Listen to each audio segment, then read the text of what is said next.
বাংলাদেশকে আমেরিকার ফাঁদে ফেলে গেছেন অধ্যাপক Mohammad Yunus. My name is Mohammed Yunus. I'm from Bangladesh.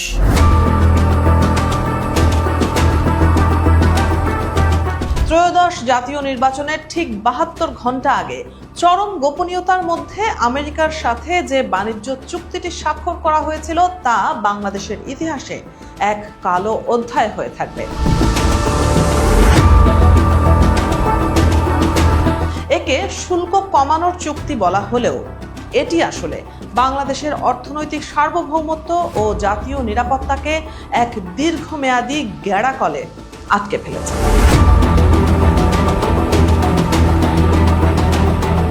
সহজ কথায় বলতে গেলে এই চুক্তিটি ছিল একটি টোপ। শুল্ক কমানোর লোভ দেখিয়ে বাংলাদেশের গলায় এমন এক রশি পরানো হয়েছে যার নিয়ন্ত্রণ এখন ওয়াশিংটনের হাতে। Tariffs. Reciprocal tariffs. The most beautiful word in the dictionary is tariff. চলুন দর্শক দেখে নেই কিভাবে এই চুক্তির মাধ্যমে বাংলাদেশের স্বার্থ বিসর্জন দেওয়া হয়েছে। তারেক রহমান কি পারবেন এই ফাঁদ থেকে বাংলাদেশকে মুক্ত করতে? দর্শক, চুক্তিতে দেখানো হয়েছিল বাংলাদেশের পণ্যের ওপর শুল্ক 20% থেকে কমিয়ে 19% করা হবে, অর্থাৎ মাত্র 1%-এর এক নগণ্য ছাড়। এই সামান্য সুবিধার বিনিময়ে বাংলাদেশকে আমেরিকার 4400টি পণ্যে শুল্কমুক্ত সুবিধা দিতে হয়েছে।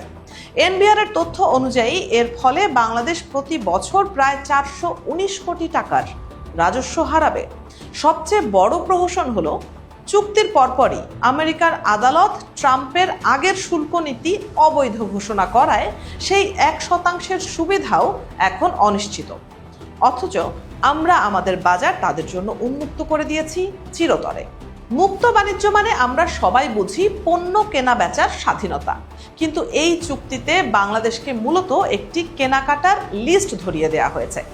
বাংলাদেশকে পরবর্তী 15 বছরে $15 বিলিয়ন এলএনজি এবং 14টি বোয়িং বিমান কিনতে বাধ্য করা হয়েছে। প্রশ্ন হলো, আমাদের সক্ষমতা বা প্রয়োজন যাই হোক, কেন আমাদের নির্দিষ্ট একটি দেশ থেকেই আকাশ ছোঁয়া দামে এসব কিনতে হবে? সিপিডির ভাষায় এটি মুক্ত বাণিজ্য নয়, বরং মার্কিন কোম্পানিগুলোর মুনাফা নিশ্চিত করার এক বাধ্যবাধকতা। বাংলাদেশের জ্বালানি নিরাপত্তার ওপর সবচেয়ে বড় আঘাত এসেছে পারমাণবিক বিদ্যুৎ কেন্দ্র সংক্রান্ত শর্তে। চুক্তিতে বলা হয়েছে আমেরিকা যাদের স্বার্থের জন্য ঝুঁকিপূর্ণ মনে করে, যেমন রাশিয়া, চীন, তাদের কাছ থেকে বাংলাদেশ কোনো পারমাণবিক চুল্লি বা জ্বালানি কিনতে পারবে না। এর মানে হলো রূপপুরের পর বাংলাদেশ যদি ভবিষ্যতে সস্তায় অন্য কোনো দেশের প্রযুক্তি নিতে চায়, তবে ওয়াশিংটন তাতে ভেটো দিতে পারবে। এটি একটি স্বাধীন দেশের জ্বালানি নীতির উপর নগ্ন হস্তক্ষেপ। চুক্তিতে ডিজিটাল বাণিজ্য নিয়ে এমন এক ধারা রাখা হয়েছে যা বাংলাদেশের হাত পা বেঁধে দিয়েছে। বাংলাদেশ যদি অন্য কোনো দেশের সাথে ডিজিটাল বাণিজ্য চুক্তি করে এবং তাতে আমেরিকার স্বার্থ সামান্যতম ক্ষুণ্ণ হয়, তবে ওয়াশিংটন একতরফাভাবে চুক্তি বাতিল করতে পারবে। এছাড়া রুলস অফ অরিজিন সংক্রান্ত অস্পষ্ট ধারার কারণে বাংলাদেশ ভবিষ্যতে চীন বা ভারতের মতো দেশ থেকে কাঁচামাল আমদানিতে বাধার মুখে পড়বে। এতে আমাদের পোশাক শিল্প সহ অন্যান্য উৎপাদন খাত বড় ধরনের সংকটে পড়বে। সবচেয়ে বিপজ্জনক দিক হলো পরিপূরক বিধিনিষেধ বা ন্যাশনাল সিকিউরিটি ক্লজ। এর অর্থ হলো আমেরিকা যদি অন্য কোনো দেশ যেমন চীন বা রাশিয়ার ওপর কোনো বাণিজ্যিক নিষেধাজ্ঞা বা সীমান্ত বিধিনিষেধ দেয়, তবে বাংলাদেশকেও বাধ্যতামূলকভাবে একই ব্যবস্থা নিতে হবে। অর্থাৎ বড় শক্তির লড়াইয়ে বাংলাদেশ আর নিরপেক্ষ থাকতে পারবে না।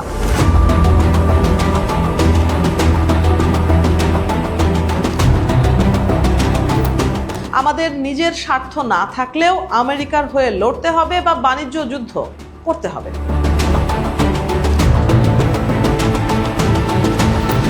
চুক্তিতে বলা হয়েছে বাংলাদেশকে নির্দিষ্ট কিছু দেশ থেকে প্রতিরক্ষা সরঞ্জাম কেনা কমাতে হবে এবং আমেরিকার কাছ থেকে কেনাকাটা বাড়াতে হবে। একটি দেশের সামরিক বাহিনী কোন দেশ থেকে অস্ত্র কিনবে সেটা সম্পূর্ণ সেই দেশের অভ্যন্তরীণ ও কৌশলগত সিদ্ধান্ত। কিন্তু এই চুক্তির মাধ্যমে আমাদের প্রতিরক্ষা খাতের চাবিকাঠিও ওয়াশিংটনের হাতে তুলে দেওয়া হয়েছে। আমেরিকার শর্ত অনুযায়ী 2 বছরের মধ্যে ইপিজেড গুলোকে সাধারণ শ্রম আইনের আওতায় আনতে হবে এবং ধর্মঘটের ওপর থেকে সব বিধিনিষেধ তুলে নিতে হবে। এটি শুনতে মানবিক মনে হলেও এর ফলে ইপিজেড গুলো যে বিশেষ বিনিয়োগ আকর্ষণ করত তা হারিয়ে যাবে। বিনিয়োগকারীরা বাংলাদেশ থেকে মুখ ফিরিয়ে অন্য দেশে চলে যেতে পারে, যার ফলে লাখ লাখ শ্রমিক বেকার হওয়ার ঝুঁকি তৈরি হয়েছে। সবচেয়ে বড় প্রশ্নটি হলো নৈতিকতার। অন্তর্বর্তী সরকারের কাজ ছিল সংস্কার আর নির্বাচন আয়োজন। তারা নির্বাচনের মাত্র 72 ঘন্টা আগে কেন এমন এক আত্মঘাতী চুক্তিতে সই করলো? কেন নির্বাচিত সরকারের জন্য অপেক্ষা করা হলো না? আজ যখন বিএনপি সরকার ক্ষমতায়, তখন স্পষ্ট বোঝা যাচ্ছে যে এই চুক্তির মাধ্যমে বাংলাদেশের সার্বভৌমত্বকে এক ধরনের রাজনৈতিক উপঢৌকন হিসেবে ব্যবহার করা হয়েছে। বিচক্ষণ অর্থনীতিবিদরা ঠিকই বলেছেন, এটি কোনো সাধারণ বাণিজ্য চুক্তি নয়, এটি হলো বাণিজ্যের অস্ত্রায়ন। মাত্র 1% শুল্ক ছাড়ের আশায় আমরা আমাদের জ্বালানি, প্রতিরক্ষা, ডিজিটাল নিরাপত্তা এবং অর্থনৈতিক সিদ্ধান্ত গ্রহণের স্বাধীনতাকে আমেরিকার হাতে তুলে দিয়েছি। এই অসম চুক্তির প্রতিটি শর্ত এখন বাংলাদেশের গলার কাঁটা হয়ে দাঁড়িয়েছে, যা আমাদের অর্থনৈতিক ও জাতীয় স্বার্থকে চরম বিপর্যয়ের মুখে ঠেলে দিয়েছে। বিভিন্ন মহলে এই চুক্তি নিয়ে কথা উঠতে শুরু করেছে। অর্থনীতিবিদ অধ্যাপক আনু মোহাম্মদ এই চুক্তির জন্য অন্তর্বর্তী সরকারের বিচার দাবি করেছেন।